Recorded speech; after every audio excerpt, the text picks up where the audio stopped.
What's up, my friends? I wanted to do a quick overview video and just kind of show you how to play and just kind of the overall mechanisms, the game flow, and all that good stuff. Keep in mind that this is all prototype components. I literally printed this off. This is the print and play version and kind of crafted all of this. And so the final version from the factory will be much higher quality. This one's dual layered. I got my arts and crafts skills going on for this one, although some of the edges are a little jagged. I need to work on my X-Acto knife skills. But anyway, this board will be dual layered in the final, and everything will look a lot better. But anyway, I have the game set up right now for solo. There is a two-player mode where you go the full 9 innings, right, with the scoreboard there, and you kind of go back and forth. The game flow, the overall mechanisms is pretty much the same. It's just one game as opposed to an entire season of games. But we got it in the 7th inning. Every game starts in the bottom of the 7th, hence the name 7th inning stretch. And to start the game, you find the starter cards, shuffle those up. Already got these shuffled, and you deal out 9. And so that will be your starting lineup. And you're gonna, I'm gonna set the lineup in, the order of the cards in just a moment. Then you take the 2 starter cards that are pitchers, and you select one of those. So let's just kind of see what we got and talk through the anatomy of a card. Let's find a good one. This is a good one. Marlon Perez. All right, so first thing you look at is the top left. You have a die number. In this case, this card gives me 1 die to add to my dice pool, and it gives me a reroll token to add as well. And then the top right is basically the tier, the level. This is a level 1 starter card. You have level 2s and levels 3 cards you'll add to your team as you play the game. And then the bottom gives you basically the way that the player gets on base. And so for him, if he rolls 3 odds, he hits a double. If he rolls 3 evens, he also hits a double. So you're trying to roll all odds or all evens with him to move your runner along. Let's look at some of the other ones. If Eddie Campbell gets a full house, so 3 of a kind and 2 of a kind, he hits a home run, but he can't use any tokens to accomplish this feat, so it's kind of challenging, but it's also a home run, right? So clearing the bases, he gives you 1 die and then a reroll token and an adjustment token, a modifier to let you go up or down 1 on one of your dice. Tommy Baxter gives you 3 dice, which is great. Then for his ability, you remove 3 dice from your pool, so you take 3 and then remove 3 to sacrifice. So that means if somebody's already on base and he's up to bat, he can take that sacrifice and move them over for an out. Now, anytime that you are unable to accomplish the bottom ability right here, or you just don't want to, you don't want to roll, you don't want to use up your resources, then you just take an out. Once you get 3 outs, the inning is over and it moves on to the next. Sammy Abbott. So roll any number of dice that you want, but you take the high and the low, and whatever the difference is, right, determines what happens here. So if I roll a 6 and a 1, well, the difference is 5. So I would get a double. If the difference is 3, I'd get a double. If the difference is 4, I get a walk.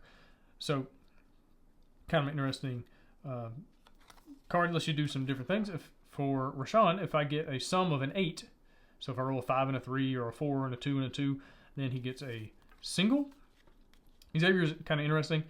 Remove all resources from your pool to get a single. So whatever resources I've built up, I can just remove those. Or if I don't have any, right, I can remove nothing. But get a single there. With Joey, if he rolls 3 dice that don't match, right, so a 1, a 2, and a 4, then he gets a single. Then there's some that if you roll like a straight 2, 3, 4, 3, 4, 5, whatever, then you get to move around the bases. But all that to say, so you're going to be trying to get some synergies going with the cards in your lineup. You can adjust the lineup in between games. You can pinch hit. So I'm going to add a couple players to my team here in just a minute, and I can switch players out during the game if I'm running into a situation where it's like, oh no, I'm going to get an out. So maybe I'll trade a new player in and try to get on base. But anyway, so moving on to determining the schedule. So we're in the first half of the season, right? So games 1, 2, and 3. And so we're here in this basically tier 2 area. And so what we're going to do is we're going to shuffle the level 2 cards up. And then we'll draw the top 2. And we'll see what we got. All right, we got 2 pitchers in this case. And pitchers allow you to manipulate the other team, right? So if they score a run, you might have a pitcher that lets you remove the run or re-roll dice or do different things. So for instance, in this case, add or remove, I should say 1, add or remove 1 die from your pool before rolling. So that actually affects the other team, the dice that they're going to be rolling to see if they score runs and whatnot. And this one says set 1 die to any value. That's really nice, but you can only use it 1 time. So you notice that there's in this case, infinite. I can use his ability over and over again, but I can only use it once per inning. It allows me to re-roll a die. I can only use this ability once per half. So your pitcher's exhaustion tokens, when you get exhaustion on them, those don't come off until the new half or the playoffs begin. And so that's a really good one, but you only get to use it once.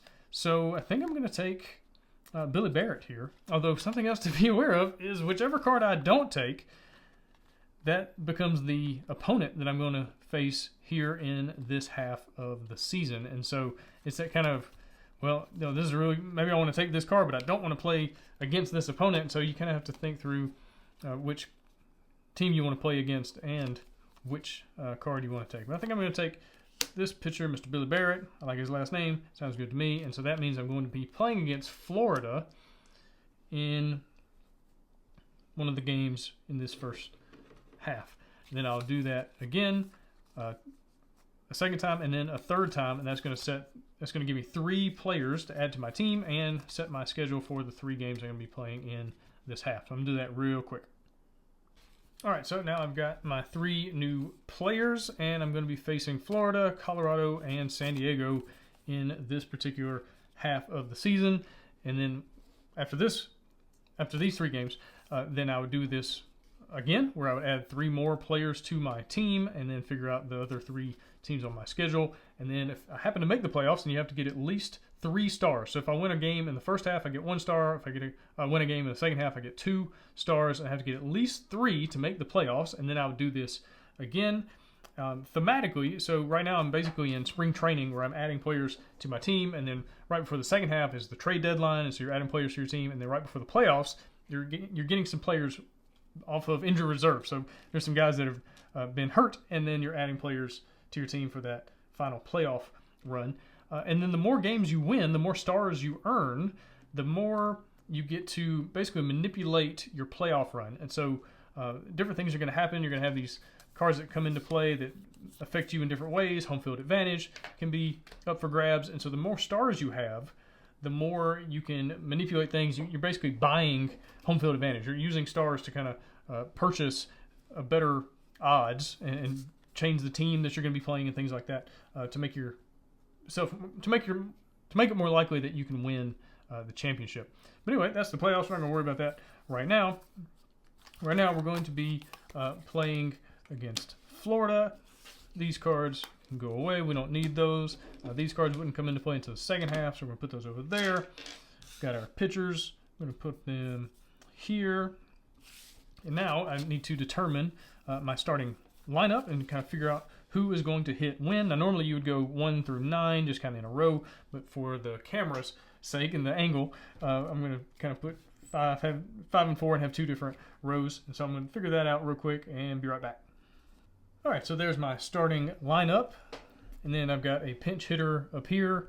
And so at any point during the game, if a batter is about to hit, I can switch them out, but then I can't bring them back in just like normal baseball rules. And I've got my marker to determine, who's up to bat. And so on the first game, third game, and fifth game, I have home field advantage, and on the other ones I do not. And home field advantage is a big deal because you get an extra at bat. And so to start the game, you roll a D10, and it rolls a 2. And so that determines where the marker goes, because, you're starting in the 7th inning, so you don't exactly know. It's not going to start in position number 1, so it starts right there. And if you roll a 0, you can start anywhere, but otherwise it determines where you go. So if I'd rolled a 5, I would have put it on the 5th card there. and we're ready to play. All right, so first thing is I get 3 dice, and now your dice and your tokens for your dice pool and everything, they don't roll over. So you have to use everything up. Anything you don't use gets discarded at the end of the inning, so that's something to keep in mind.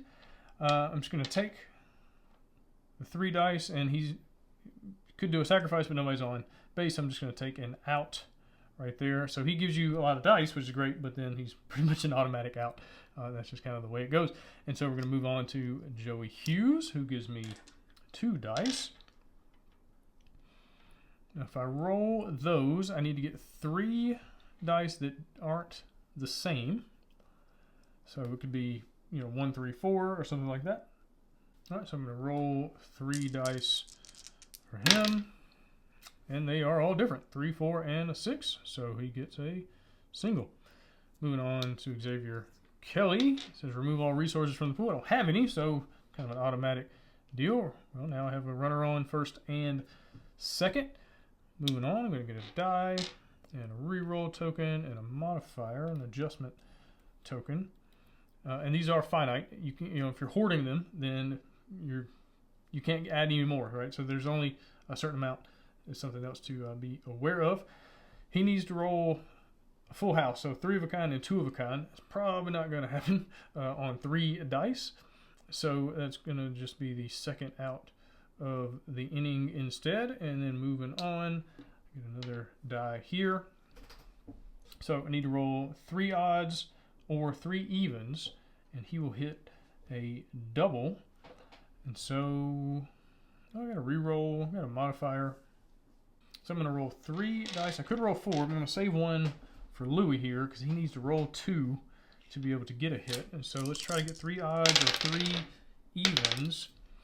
Okay, so I got a 4 and a 6. I'm going to use this adjustment token to turn this into a 4, which makes them all even, which means he hits a double.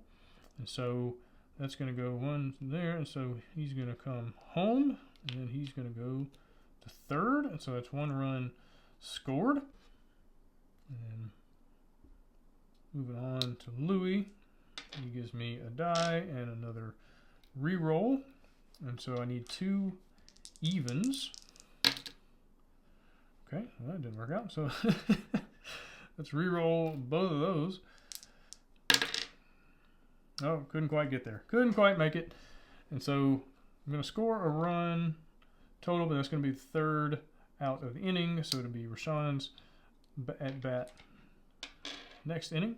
Actually, just going back and looking at the rules, when I use my reroll token, I could have rerolled both dice instead of 1 at a time. So that's something to be aware of. I'm just going to move on for now, but something I forgot and something for you to remember, that when you spend a reroll token, you can roll any number of dice that you're using at that, or for that at bat. All right, so I'm going to score 1 run here. And then moving on to the top of the 8th. And Florida, the way they work, each team's a little bit different. So they're going to roll 3 dice. They score 0 runs if the sum of those dice is less than 9. Otherwise, they score 2. Well, I'm going to use old Billy Barrett's ability here, which says I can add or remove a die from the pool. I'm going to remove 1. Right, so now they need to roll a 9 or higher on 2 dice as opposed to 3, which definitely changes the odds there. And so, hey, there you go, 7. So they score 0. So that's kind of nice. Let me see how fast the opposing team turns go. Because now it's my turn again. All right, back to Rashawn. He's going to give me a die and a reroll token. Well, I can't roll an 8 on 1 die, so that's going to be the first out of the inning. I'm going to reset everybody here. And so moving on to Jamal, going to get a die. Let's see, if I roll 2 different, as long as they're not the same. They're not, 5 and a 3, so he's on for a single. Let's go away. Sammy Abbott's turn. So 2 dice coming back. So his high minus his low, I'm going to determine what he gets. 3 minus 2, so that's a 1. So none of those are on the ability there. So that's going to be an out. And then Tommy Baxter's turn. So he gives me 3 dice, which is great. Oh no, I can re-roll. Let me back up. So I forgot about that. I got a little re-roll token. Let's re-roll both of those dice and see if we can get something better. How about how about worse? How about 2 minus 2 is 0? So that's the second out. Now to Tommy Baxter. He gives me 3 dice. I could pinch hit for him and bring Scooter in, but I think I'm just going to play defense. I think I'm just going to take that third out. So it'll be Joey Hughes at bat. Well, if I stop him here, then I win the game, right? So we'll see. We'll see what happens there. Left a man on first. All right, so that's a 0 for me. Top of the 9th, they're going to roll 3 dice, but I'm going to spend a token there, so then they roll 2, and hopefully they don't score. They rolled an 8. Hey, that's less than 9, so that's going to be a 0 for them, and yeah, I win the game. 1-0. So you see how quickly a game can play, and you're just trying to, do whatever you can to manipulate things. I could have brought Scooter in right here, and he could have, rolled a die, because he would have gotten one, and I could have rolled, would have been an out anyway. He needs a 5+. So you've got these little kind of tactical things going on. Now I've got 2 exhaustion on my pitcher here, and so if he gets 2 more, then I can't use him until he gets refreshed. Pitchers get refreshed at the beginning of new parts of the season, so at the beginning of the second half or the beginning of the playoffs. But now that's going to be a win for me, and so I get 1 star, that much closer to getting into the playoffs. This card would get discarded, and then I would be playing against Colorado.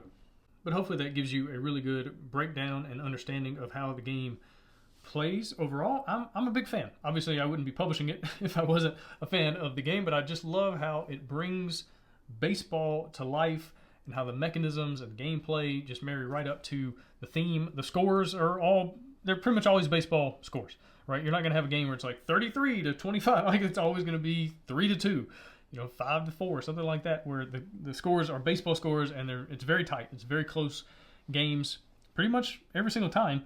And I like that a lot. And there's all these little moments in the game where it's like, oh, do I do this or do I do that? And obviously there's dice involved, so you're always a little bit beholden to the gods of luck and whatnot. But there's a lot of ways to mitigate and kind of setting up your lineup to get tokens at the right time. And as you get more players, and then as you kind of progress through the game, these players are better, right? The level 2, level 3 players are better, but also the teams you're going to be playing are harder. So the game kind of ramps up in both what you can do and how you can mess with your lineup and mitigate things and all that, but also in how challenging the opposing teams are, especially as you get into the playoffs and have to face new challenges there. But anyway, that is 7th inning stretch. Hopefully it looks like something you would find enjoyment with. I've had a lot of fun in my playthroughs of it. There's going to be more videos that do bigger, longer playthroughs that go through an entire season. I just wanted to kind of give you a shorter breakdown of how the game works overall. I'll give you a little taste. But anyway, thanks for checking out the video, and have a good one.